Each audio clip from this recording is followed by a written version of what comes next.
The second side of leadership, closely related to the first, is communicating your vision.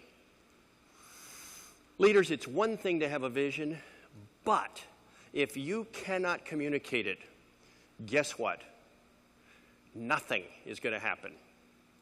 So the obvious question this morning is, how do you communicate a vision? Well, the first thing I would recommend is communicate optimism.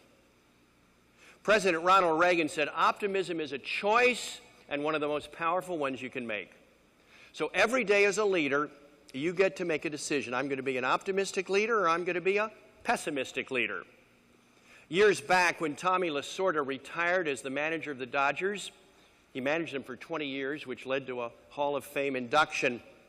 I called Tommy up and had a nice visit with him at that moment, and I asked him a question. I said, Tommy, in all your years of managing the Dodgers, what's the most important thing you did?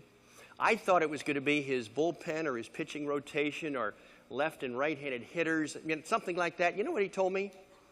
He said, the most important thing I did every day was walk into the clubhouse the right way. He said, it didn't matter whether we'd won 8 in a row or lost 8 in a row. He said, my ball players had to see an upbeat, positive, optimistic manager.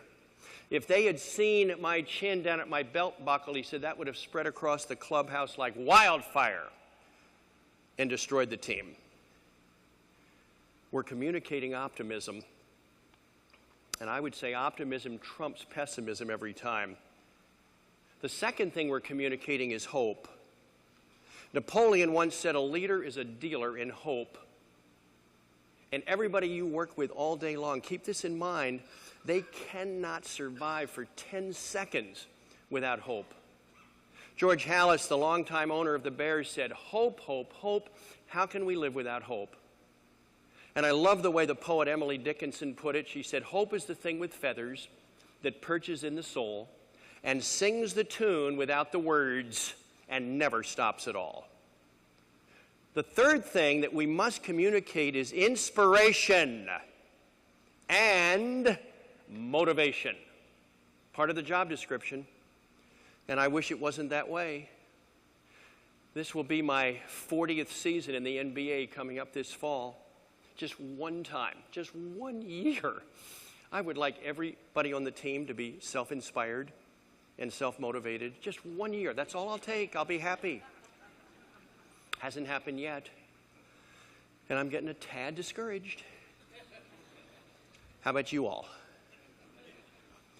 At the end of the day, somebody inspired you along the way. They may still be doing it. May have been a great creator of history. It may be somebody from the past. It may have been a parent. It may have been a coach. Somebody touched your soul and ignited it and inspired you. Maybe that's still going on today.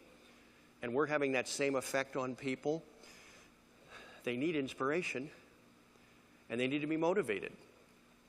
Now, I don't think we can run around all day self-motivating people. Lou Holtz was once asked how to motivate people. He said, get rid of the ones who aren't self-motivated. That was Lou's approach. But we've got to constantly be thinking, how are we communicating inspiration and motivation to the people that we're leading?